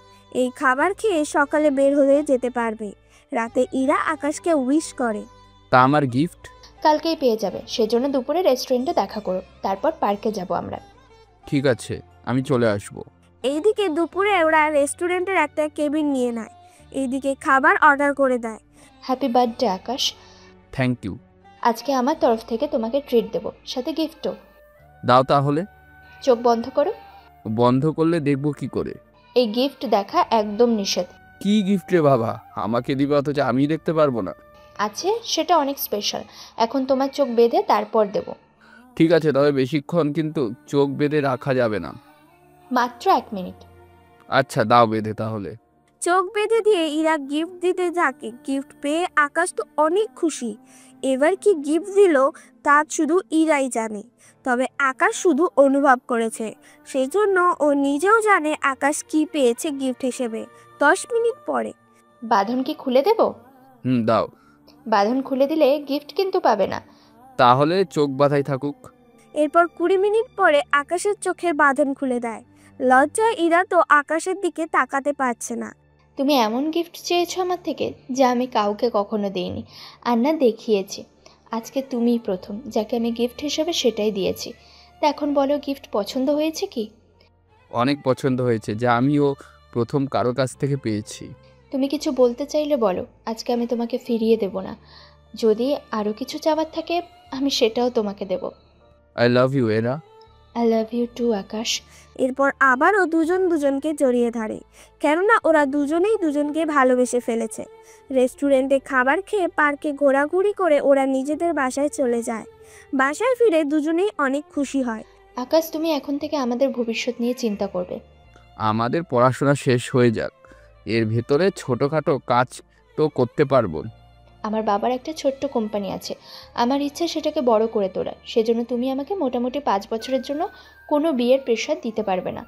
এত চিন্তা করছো কেন? তাছাড়াও আমার নিজেরই তো পড়াশোনা শেষ হতে আরও 3 বছর বেশি লাগবে। এরপর রেজাল্ট দেবে, তারপর আমি একটা কোম্পানিতে ঢুকবো। সব মিলে 5 বছর কেটে যাবে। আমরা কিন্তু কলেজের পরে সবসময় দেখা করব। এতে মনেই হবে না আমরা দুজন দূরে আছি। ঠিক আছে, তুমি এখন তোমার রুমে যাও। ঠিক আছে। ইরা ওর রুমে চলে যায়। পরের দিন এসে ওর স্যারের সাথে কথা বলে। আকাশ, তোমার বিষয়ে আমি কথা বলেছি অনেক ছোট ছোট কোম্পানির কাছে। বুঝতেই তো পারছো তুমি এখনও প্রফেশনাল হওনি, সেই জন্য ছোটো কোম্পানি দিয়ে শুরু করতে হবে। তা তোমার ডিজাইনগুলো এনেছে তো? জি স্যার, এখানে আছে। দাও আমাকে। ওনাকে দিয়ে দেয় ডিজাইনগুলো। উনি ডিজাইনগুলো দেখতে থাকে। দেখতে দেখতে ডিজাইনগুলো তো মোটামুটি চলে, তাছাড়া তুমি একটা প্রফেশনাল নাও যে এর চেয়ে ভালো কিছু লিখবে। জানি আমি, তারপরেও চেষ্টা করে যাব। ঠিক আছে, থাকো তাহলে, আমি গেলাম। কি ব্যাপার, তুমি ক্লাসে যাওনি? স্যারের সাথে একটু আলাদা করে কাজ ছিল, সেজন্য দেখা করে নিলাম ওনার সাথে। আচ্ছা, আমি আমার সেকশনে গেলাম। এই নাও, এটা খেয়ে নিও। কি আছে এতে? তোমার জন্য বানিয়েছি আমার নিজের হাতে, খেয়ে বলবে কেমন হয়েছে। আমি ছুটির পরে এসে নিয়ে যাব। ঠিক আছে। ওখান থেকে ক্যান্টিনে এসে দেখে মাংস রান্না করেছে। সেজন্য দেরি না করে মাংসগুলো খেয়ে বক্স আবার ধুয়ে নেয়। তারপর বক্সের ভেতরে কিছু একটা রেখে দেয়। এইদিকে ইরা যখন বক্স নিতে আসে, আচ্ছা শোনো, আমি বক্স ধুয়ে নিয়েছি। তুমি কেন করতে গেলে? কি ব্যাপার, তুমি কি মাংস খাওনি? খেয়েছি তো। তাহলে এত হালকা কেন লাগছে? তোমার জন্য কিছু রেখেছি, সেটা তুমি রুমে খেয়ে নিও। আমার জন্য আবার মাংস কেন রাখতে গেলে? মাংস না, অন্য কিছু। ঠিক আছে, আমি গেলাম। কিছুক্ষণ পরে আকাশ বাসায় ফিরে আসে। ওখানেই আসতেই ওই তোকে প্রতিদিন ভার্সিটিতে যেতে হবে কেন? বাসায় আমি কাজ শেষ করে যাই, কোনো কাজ ফেলে রেখে যাই না। কি? আমার মুখের উপরে কথা? থাপ্পড় দিয়ে সব দাঁত ফেলে দেব। হাত কিন্তু আমারও আছে, তবে এটা ভুলে যাবে না, মালিক যদি কর্মচারীর গায়ে হাত তুলতে পারে তাহলে কর্মচারীও নিজের আত্মসম্মান বোধের জন্য মাঝে মাঝে মারতেও পারে। বাহ, তোর তো দেখি অনেক কথা ফুটেছে। ফুটেছে। তোমার মতন এত নিচু মানসিকতা আর অন্য কারো যেন না হয়। এদিকে সাথী আকাশের নামে এরকম আজে বাজে কথা ওর পরিবারের কাছে বলতে থাকে। ওনারা শোনার পরে আকাশকে থাপ্পড় দেয়। তোর সাহস কী করে হলো তোর ভাবিকে থাপ্পড় দেওয়ার? চুপ করে আছিস কেন? উনি যে আমাকে থাপ্পড় দিয়েছে সেটা কি বলেনি? ও তোর বড় ভাবি, তোর অকর্মের জন্য তোকে থাপ্পড় দিতেই পারে। উনি কার ভাবি? কেন তোর ভাবে? যেখানে তোমরা আমাকে নিজেদের ছেলে বলে মনে নাও না, সেখানে উনি আমার ভাবি হয় কি করে? তোমরা আমাকে বাসায় কাজের লোকের মতন রেখেছো, তাহলে কাজের লোকও কিন্তু আত্মসম্মান বোধ আছে। তাছাড়াও কাজের লোকের উপর হাত তুলে সে কিন্তু চুপ করে বসে থাকবে না, এটা কিন্তু তোমরাও জানো। সেজন্য উনাকে বলবে পরবর্তী এই কাজটা যেন না করে। এই কথাগুলো সাথী দাঁড়িয়ে দাঁড়িয়ে শুনতে থাকে। যদিও সাথীর তখন কিছু করার ছিল না। দেখতে দেখতে মাস কেটে যায়। এভাবে 2 বছর কেটে যায়। আকাশ এখনও ওর পরিবারের কাজের লোক হয়ে আছে। তবে এখানে আকাশ ওর নিজের একটা বিজনেসও তৈরি করে নিয়েছে। সেটা হলো ওর ডিজাইন দিয়ে। কেননা ডিজাইন তৈরি করে আকাশ অনেক ডলার কামিয়েছে। সে ডলার দিয়ে একটা বিজনেস তৈরি করতে থাকে। এই সব কিছু সবার থেকে লুকিয়ে রেখেছে এবং কি ইরাও জানে না। এইদিকে ইরার সামনে ফাইনাল পরীক্ষা তখন। ইরা, তোমার তো পরীক্ষা, সেজন্য তুমি ভালো করে পড়াশোনা করো। হ্যাঁ, আমাকে অনেক পড়াশোনা করতে হবে। ঠিক আছে, আমি এখন রাখি তাহলে। এদিকে ইরার পরীক্ষা শেষ হয়ে যায়। পরীক্ষা দিয়ে বের হওয়ার সময় আকাশকে কিছু মেয়ের সাথে দেখতে পায়। সেই জন্য ওখানে চলে আসে। এই মেয়েগুলোকে? এরা আমাকে দাঁড় করিয়ে পরীক্ষা সম্পর্কে জিজ্ঞেস করতে থাকে। মিথ্যা বলবে না। সত্যি বলছি আমি। এরা কল গার্ল, এদের ছেলেরা ভাড়া করে নিয়ে যায়, আর তুমি ওদের সাথে এভাবে? আরে আমি কি জানি নাকি? তুমি জেনে ওটা কি করবে? তা ও তোমাদের নিয়ে কি কথা বলছিল? আসলে উনি আমাকে তিনজনকে রাতের জন্য ভাড়া করতে চায়, সেটা নিয়েই দাম করছে। আকাশ, ছি ছি ছি, তুমি এত নিচে নামতে পারলে? বিশ্বাস করো, আমি এইসবের কিচ্ছু জানি না। এরই মধ্যে আরেকটা মেয়ে এমন একটা কথা বলেছে যা শুনে ইরার তো আরও বেশি রাগ হলো। তোমার সাথে আমার কোনো সম্পর্ক থাকতে পারে না। আজকের পর থেকে তুমি কখনো আমার সাথে যোগাযোগ করবে না। আমার কথাটা তো শুনবে। তোমার কোনো কথাই শোনার ইচ্ছা আমার নেই। আমার রিলেশন এখানেই শেষ। তোমার মতো একটা ক্যারেক্টারলেস ছেলের সাথে আমি কখনো রিলেশন করব না। তুমি এর আগেও তোমার পরিবারের সাথে এরকম কাহিনী করেছো। সে কথা তোমাকে কে বলল? তোমার ভাবি বলেছে। একদিন তোমাকে কল করেছিলাম, সেটা তোমার ভাবি রিসিভ করে আমাকে সবটা বলে। আমি তখন বিশ্বাস করিনি, কিন্তু আজকের ঘটনার পর তো পুরোপুরি বিশ্বাস হয়ে গেছে আমার। সেজন্য তুমি আর আমার সাথে যোগাযোগ করবে না। এই বলে ইরা চলে যায়। এতে আকাশ ওখানেই কান্না করতে থাকে। এইদিকে মেয়েগুলো কোথায় হারিয়ে যায়। নয়তো জিজ্ঞেস করে নিত ওরা কেন এরকমটা করেছে। তখনই ওখানে আবির চলে আসে। কিরে, কেমন দিলাম? মানে কি? মনে হচ্ছে তাকে আর ইরাকে আলাদা করে দিলাম। এখন ইরা শুধু আমার, বুঝতে পারলি? এই বলে আবির চলে যায়। তখন বুঝতে বাকি রইল না যে এই সব আবিরের কাজ ছিল। এইদিকে ইরা ওর পরিবার নিয়ে এই শহরটা ছেড়ে দেয়, কেননা ওর ফাইনাল পরীক্ষা শেষ। এরপর অন্য ভার্সিটিতে ভর্তি হবে সেজন্য। এদিকে আকাশ বাসায় এসে ওর পরিবারকে ছেড়ে দিয়ে বেরিয়ে পড়ে এই বাসা থেকে। যাওয়ার আগে ওর বাবা মায়ের রুমে একটা মেমোরি রেখে যায়। সাথে এটাও লিখে দেয় মেমোরিতে থাকা অডিওটা যেন ওনারা শুনে। এইদিকে পুরো অডিও শুনে ওনারা কান্না করতে থাকে। তবে কি ছিল সে অডিওতে তা আপনারা পরেও জানতে পারবেন। এইদিকে আকাশ অন্য কোথাও থাকা শুরু করে, ওখান থেকে ভার্সিটিতে আসে। স্যার, আমি একটা ছোটোখাটো কোম্পানি দিয়ে শুরু করতে চাই। এত ভালো কথা। কবে থেকে শুরু করবে? আপাতত আপনার সাহায্য লাগবে। একটা ছোটোখাটো ডিজাইনার কোম্পানি, যারা দেনার দায়ে কোম্পানি চালাতে পারছে না ওইরকম একটা হলেই হবে। ঠিক আছে, আমি তোমাকে জানাবো। তবে তোমার ডিজাইন কিন্তু এক অনেক বিগ কোম্পানি কেনার জন্য আগ্রহ দেখাচ্ছে। সত্যি বলছেন স্যার? তোমাকে এখন আরও বেশি পরিশ্রম করতে হবে। একটা কথা মনে রেখো, 2-3টা বছর কষ্ট করো, তাহলে দেখবে এরপর তোমার তেমন কোন কষ্ট হবে না। আমি নিজেও তেমন কিছু চাইনি করতে। তাহলে ভার্সিটিতে আপাতত ছেড়ে দাও। আর একটা বছর আছে। হবে। ডলার দরকার তোমার। অলরেডি তোমার ডিজাইন অনেক নেওয়া হয়ে শুরু করেছে। এই জন্য তোমাকে আরও বেশি ডিজাইন বানাতে হবে। আচ্ছা স্যার, চলি। ডিজাইন বানাতে বানাতে অনেক ভালো একটা ডিজাইন তৈরি করে ফেলে, যা আকাশ একটা গ্রুপে দিয়ে দেয় বিক্রি করার জন্য। কিন্তু কিছুক্ষণ পরে অনেক লোক সে ডিজাইন কেনার জন্য অফার করতে থাকে। একে একে ওই ডিজাইনের দাম বাড়তে থাকে। কিছুক্ষণ পরে সে ডিজাইন $10,000 বিক্রি করে। সেই খবরটা জানায় ওর স্যারকে। স্যার, আমি বিক্রি করে দিয়েছি আমার একটা ডিজাইন। তোমার প্যান্ট দিয়েছে তো?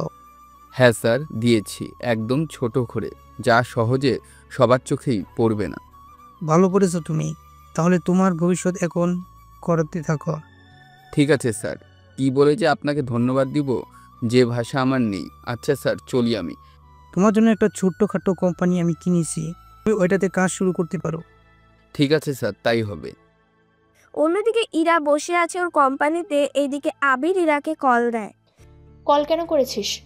দেখছিস, তোকে আমি অনেকবার বলেছি এই আকাশকে বিশ্বাস করিস না, কিন্তু তুই তো আমার কোনো কথাই শুনলি না।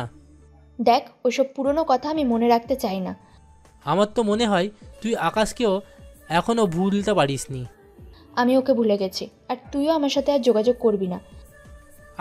আমি কি করলাম? যা করেছিস তাই অনেক। রাখি আমি। ইরা আর আবিরের ওই দিন ওই কথা শেষ হলো। অন্যদিকে আকাশ রাশেদকে কল দেয়। তুই বাড়িতে ফিরে আয়। কার বাড়িতে? আমাদের বাড়িতে। আমার কোনো বাড়ি নেই। বাবা মা ওনাদের ভুল বুঝতে পেরেছে। এরকম বাবা মা তো চাইনি আমি। যে বাবা মা একবারও সত্যিটাকে সেটা জানতেও চাইলো না। ওনারা না হয় একটা ভুল করেছে। এখন আমি আর সাথী বাবা মার সাথে থাকছি, তবে বাবা মার সাথীর সাথে কথা বলে না। নতুন করে আবার কি হয়েছে ওখানে? তুইও অভিমান করে আসার পরে। তারপর কি হলো? ওই অডিও শোনার পরে বাবা মা আমাকে আর সাথীকে দুজনকে ওনাদের রুমে ডাকে। তারপর সাথী, তোমাকে আমার কিছু কথা বলার আছে। জি মা, বলুন। তুমি তো বলেছিলে আকাশ তোমার দিকে খারাপ নজরে তাকাতো, তোমাকে টাচও করেছিল কয়েকটা, এর জন্য তুমি তোমার বাবার বাড়িতে চলে গিয়েছো। জি মা, এইগুলো বলেছিলাম। আচ্ছা, এখন সত্যিটা বলো। কোন সত্যি মা? যে সত্যিটা আমরা জানি না। আমি ঠিক বুঝতে পারছি না। রাশেদ, এখানে একটা মেমোরি কার্ড আছে, এখানে থাকা অডিওটা ওকে শোনাও তো। কি আছে এখানে? তুই শুনলেই বুঝতে পারবি। ঠিক আছে। অনেকটা আশা নিয়ে অডিও অন করে। তখন ওই দিন পার্কের মধ্যে সাথী আর আকাশের ঘটে যাওয়া সব কথা চলতে থাকে। যদিও রাশেদ এত কিছু জানতো না সবটা শোনার পরে। ও আমার সাথে এত বড় চিট করেছে, আমাকে না বলে পুরো কথাগুলো রেকর্ডিং করে নিয়েছে। চিট তো তুমি করলে আমাদের সাথে, আমার ছেলেটার জীবন তুমি নষ্ট করে দিলে, অথচ আমাদের বাঁচানোর জন্য আমাদের পরিবারের সম্মানের কথা ভেবে ও একবারও প্রতিবাদ পর্যন্ত করলো না। প্লিজ মা, আমাকে ক্ষমা করে দিন। তোমার মতো মেয়েকে কিভাবে ক্ষমা করব? আমার ভুল হয়ে গেছে, কথা দিচ্ছি আমি আকাশকে আবারও ফিরিয়ে নিয়ে আসব। আর সম্ভব না। কেন সম্ভব না? এই শহর ছেড়ে চলে গেছো। কোথায় গেছে এটা আমাকে বলেনি। তুমি কি করে জানো? আকাশ আমাকে সবকিছু অনেক আগেই বলেছিল।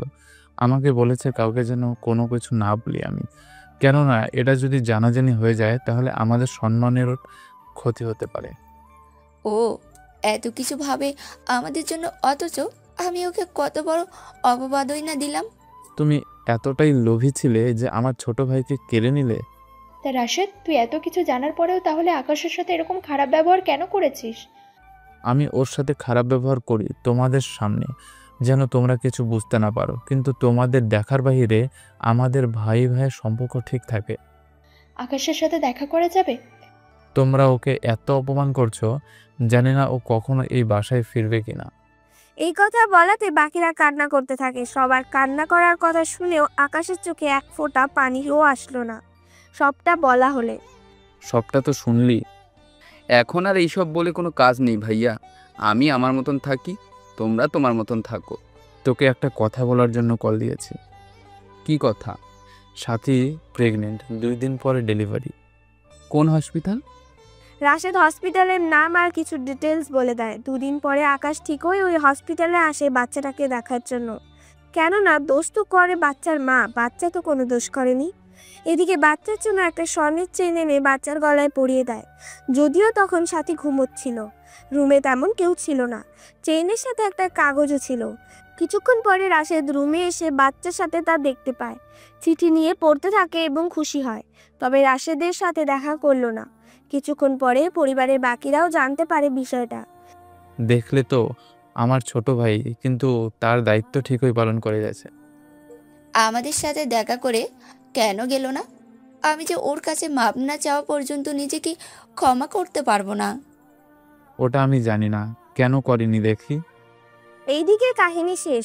অন্যদিকে আরো 1 বছর যাওয়ার পরে আকাশ অনেক উন্নতব করে ফেলে। এখন বড় বড় কোম্পানিগুলো আকাশের দিকে তাকিয়ে থাকে, কখন ও ডিজাইন পাঠাবে আর কখন ওরা কাজ শুরু করবে। তাদের মধ্যে ইরাও কিন্তু একজন ছিল, যা আপনারা প্রথম পর্বের মধ্যে পড়েছে। ওই পর্বে কিন্তু অনেক তথ্যই দেওয়া আছে, আর আমরা পরের পর্বে থেকেই কিন্তু এই গল্পের বাকি কাহিনীগুলো শুরু করব। এতক্ষণ যা কিছু শুনেছেন এইগুলো হচ্ছে পূর্বের কাহিনী।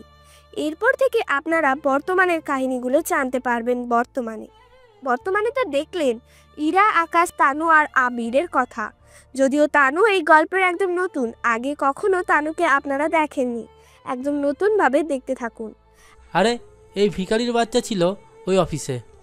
তানু, তুমি অন্য কাউকে আর ফেলে না। জি ম্যাম, উনি ছাড়া তো আর কেউ পরিচিত নেই। কি করব বলুন? বুঝতে পেরেছি। এতটা পরিবর্তন হলে কি করে? আগে তো এরকম ছিলে না। পুরনো কথা বলে এখন কোনো কাজ নেই। আকাশ, বুঝতে পেরেছি। তা আমাকে কি করতে হবে তা বলো। আমি বলতেছি আপনাকে একে গ্রুপের মালিকের সাথে কথা বলতে হবে। আমি কেন কথা বলবো? এই কারণে কথা বলবেন, কারণ আমি আমার বাবার সাথে এবার পুরোপুরিভাবে ফ্যাশন ডিজাইনারের জন্য ডিজাইন খুঁজছি। বাবা আমাকে বলেছিল এই কোম্পানি থেকে অনেক ডিজাইন আমাদের পাঠাতে হয় আগে, কিন্তু গত মাস থেকে আর কোনো কিছু পাঠাচ্ছে না। সেজন্য আমি এসেছি এটা ঠিক করতে। এতক্ষণ বুঝতে পেরেছি ব্যাপারটা। তার মানে আপনাদের দরকার আমাকে। অনেকটা সেই রকমই ভাইয়া। তা মিস্টার আবির, আপনার আর ইরার দিনকাল কেমন যাচ্ছে? ওর সাথে তো আমার এইমাত্র এখানে এসে দেখা হলো। তাছাড়া আমি তো ঠিক করে চিনিও না। তাছাড়া ইরার সাথে আমার কোনো যোগাযোগ নেই 3-4 বছর ধরে। তাহলে তো ভালোই। এখানে বাড়তি কোনো প্যাচাল করতে আসিনি, আমি এসেছি একটা কাজে।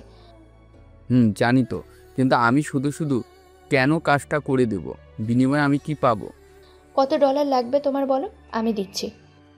বাহ, মনে তো হচ্ছে ভালোই ডলার কামিয়েছ। সে আর বলতে, তোমার মতো মানুষের মন আর দেহ নিয়ে ছিনিমিনি খেলবো নাকি? ওটাও কথা। তা মিস্টার আবির, ওনাকে সত্যিটা আপনি বলবেন নাকি বলে দেব? কেন সত্যি? ওই দিন তুমি আমাকে যে সত্যিটা বলেছিলে। আমি কিছু বলিনি, আর আমি কিছুই জানি না। জানি এরকম কথাই বলবে। তা কি ধরনের ডিজাইন লাগবে তোমাদের? তা তোকে কেন বলতে যাব আমি? তোমাকে বললে আমি স্যারকে এসে দেখাবো, তারপর উনি সবটা দেখে ওই অনুযায়ী করে দেবে। ঠিক আছে, তবে একটা কথা। কি কথা বলুন?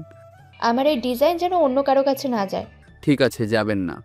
তাহলে আমি যেভাবে বলছি সেগুলো রেকর্ড করে তোমার বসকে শোনাবে। ওনাকে বলবে এইভাবে যেন করে দেয়। আবির সাহেব, আপনি চলে যেতে পারেন। চলে যাব মানে? আমি চলে গেলে আমার ডিজাইন? আপনার ডিজাইন কখনো সম্ভব হবে না পাওয়া। কি এত বড় কথা? কথা। তোর মতন ভিখারিকে আমি ভিক্ষা দেই না। ডিজাইন তো অনেক দূরের কথা। তোদের কোম্পানিতে আজ থেকে কোনো ডিজাইন যাবে না। আমিও দেখে নিব তুই কি করতে পারিস। অপেক্ষায় রইলাম আমি। এদিকে ইরা বলতে থাকে, আকাশ সবটা শুনতে থাকে। সবটা শোনার পরে এবার তাহলে আসতে পারেন। তানু, চলো তাহলে। যাওয়ার আগে অ্যাডভান্স তো করে যাবেন। কত দিতে হবে? এই মোটামুটি $30,000 দিলেই হবে। এনে চেক, আর কাজ যেন সময় মতো হয়ে যায়। শুধু এই ডিজাইনের জন্য তোর সাথে কথা বলছি, নয়তো তোর মতো এরকম ছেলের সাথে আমি কথা বলতাম না। একটা কথা আমিও তোমাকে বলে দিতে চাই। কি কথা বল? যেদিন তুমি সত্যিটা জানতে পারবে সেদিন আফসোস করবে, যেমনটা আমার পরিবার এখন করছে। মানে ঠিক বুঝলাম না। অন্য একদিন বুঝাবো। ইরা তানুকে নিয়ে বের হতে যাবে, তখন আকাশ তানুকে ওখান থেকে যেতে বলে। এতে ইরা একটু অবাক হয়। এখন কি ওর সাথেও? কথা বলতেই আকাশ ইরাকে একটা থাপ্পড় দেয়। এতে ইরার চোখ দিয়ে পানি পড়তে থাকে, কেননা 4 বছর পরে আকাশের স্পর্শ পেল। কিন্তু কোনো কথা না বলে চোখের পানি মুছতে মুছতে বের হয় ওখান থেকে। সবটা তানু দেখে অবাক হয়, কেননা ইরা যে এভাবে চুপচাপ চলে যাবে তা তানু ভাবতেও পারেনি। বসো এখানে। আমার কাজ আছে, আমি বরং যাই। তোমাকে বসতে বলেছি, বসো। জি বলুন। কত মাস ধরে ইরার সাথে কাজ করো? এই তো স্যার 1 বছর ধরে। ইরা কি 1 বছর ধরেই ওনাদের কোম্পানিতে? আসলে আমি ওনার বাবার পিএ ছিলাম, পরে ওনার সাথে থাকা শুরু করেছি, কেননা ওনার বাবা এখন বাসায় থাকে আর উনি থাকে অফিসে। আরেকটা কথা। জি বলুন। তুমি তো তোমার ম্যাডামের সাথে সবসময় থাকো, তা আমাকে এটা বলো তো, তোমার ম্যাডাম কি কাউকে ভালোবাসে বা বিয়ে কি করেছে? ওনার এখনো বিয়ে হয়নি, তাছাড়া উনি বিয়ে করতেও রাজি হয় না। আঙ্কেল তো অনেক বলেছে, কিন্তু উনি কোনো মতে রাজি হচ্ছে না। ও কি কাউকে ভালোবাসে? না, উনি কাউকে ভালোবাসে না, সারাক্ষণ কাজে ব্যস্ত থাকে। ও বুঝতে পেরেছি। আচ্ছা তুমি এখন আসো। তবে একটা কথা, আমি তোমাকে কি প্রশ্ন করছি বা আমাদের মধ্যে কি কথা হয়েছে তা তোমার ম্যাডাম যেন কোনোভাবেই না জানে। ঠিক আছে স্যার, তবে একটা কথা কি জানেন, ম্যাডাম কেন জানি ছেলেদের দেখতে পারে না। ওর রাগের কারণ আমি জানি। সেটা কি করে? অন্য একটা সময় বলবো তোমাকে, এখন আসো, নয়তো তোমার ম্যাম আবার ঝামেলা করবে। ঠিক আছে স্যার। এদিকে তানু এসে গাড়িতে বসে, তারপর ওরা যে যার মতো চলে যায়। অন্যদিকে আকাশও অফিসে এসে কর্মচারীদের কি যেন বোঝাতে থাকে। সবটা বোঝানো হয়ে গেলে ওরাও নিজেদের কাজে লেগে পড়ে। এদিকে ইরা তো বাসায় এসে সে কি কান্না করতে থাকে, যা তানু রুমের বাইরে থেকে কিছুটা বুঝতে পারে। কিছুক্ষণ পরে ইরার বাবা মা আসে রুমের সামনে। তুমি ভিতরে না এসে বাইরে কেন দাঁড়িয়ে আছো? ম্যাম বলল বাইরে থাকার জন্য। তবে স্যার, আমার মনে হচ্ছে ম্যাম কান্না করছে। ইরা কান্না কেন করবে? ডিজাইন না দিলে আমরা অন্য কোথাও যাব, তাহলে ইরা কান্না কেন করবে? আমি শিওর জানি না, তবে ডিজাইন করে দিবে বলেছে। ওই কোম্পানির একজন লোকের সাথে কথা হয়েছে। তাহলে কান্না করবে কেন? এর পিছনে একটা কারণ আছে স্যার। কি কারণ? আমরা যার মাধ্যমে ডিল ফাইনাল করেছি। তারপর কি হয়েছে? তারপর আমরা যখন বের হব তখন ওই ছেলেটা আমাকে বুঝতে বলল, কিন্তু এই কথাটা বলার পরে ম্যাডাম ওনাকে কি যেন বলল, এতে উনি ম্যাডামকে থাপ্পড় দেয়। কে? ওই ছেলের এত বড় সাহস আমার মেয়েকে থাপ্পড় দেয়? কিন্তু ম্যাম তো ওনাকে কিছুই বলল না, শুধু ওনার দিকে তাকিয়েছিল আর চোখের পানি ফেলতে ফেলতে বের হয়ে এসেছে। এক কথায় উনি একটা শব্দ পর্যন্ত করেনি। এটা কি করে সম্ভব? আমরা বাবা মা হয়েও ওকে বকাঝকা করতে পারি না ওর রাগের কারণে, অথচ একটা ছেলে ওকে থাপ্পড় দিল আর ও কিছুই বলল না। জি স্যার, এমনটাই ঘটেছে। এইদিকে ওনারা দরজায় টোকা দিলে কিছুক্ষণ পরে ইরা দরজা খুলে দেয়, তবে চোখের পানিগুলো মুছতে দেয়। তুই কি কেঁদেছিলি এতক্ষণ? কই না তো। তাহলে তোর চোখ এত লাল কেন? এমনিতে হয়ে আছে। আচ্ছা, নিচে খাবার খেতে আয়। তোমরা যাও, আমি ফ্রেশ হয়ে আসছি। ঠিক আছে, আয় তাহলে। কিছুক্ষণ পরে খাবার খেয়ে নেয়, তবে ইরা একদম অন্যমনস্ক, তাও কিছু বলেনি। এইদিকে তানুও বাসায় চলে যায়। রাতে আকাশ শুয়ে আছে, শুয়ে শুয়ে সে অতীতের দিনগুলো ভাবতে থাকে। কতটা না ভালো ছিল, কিন্তু দুটা মিথ্যে আকাশের থেকে সবটা কেড়ে দিল। রাতে হঠাৎ কল দেয় রাশেদ। হ্যাঁ ভাইয়া বলো। তোকে কি করে যে বলি। কি হয়েছে বলবে তো? আমাকে কিছু ডলার দিতে পারবি? ডলার দিয়ে কি করবে? তুমি তো চাকরি করো, এতগুলো বছরও কখনো চাওনি, আজকে হঠাৎ করে চাচ্ছ? আসলে তোর ভাবির অপারেশন করাতে হবে, অনেক ডলার লাগবে। আমার কাছে যা ছিল তা দিয়ে আমি ওর ডাক্তারের খরচ করতে চলে গেছে, তার ওপর পুরো সংসারের খরচ চালাতে হয়।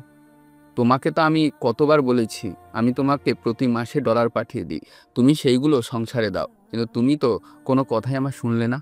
তখন প্রয়োজন হয়নি, কিন্তু এখন প্রয়োজন, তাই তোকে কল দিয়েছি। তুই যদি কিছু ডলার দিতি আমি তোকে পরে দিয়ে দিব। তুমিও কি আমাকে পর ভাবো? পর কেন ভাববো?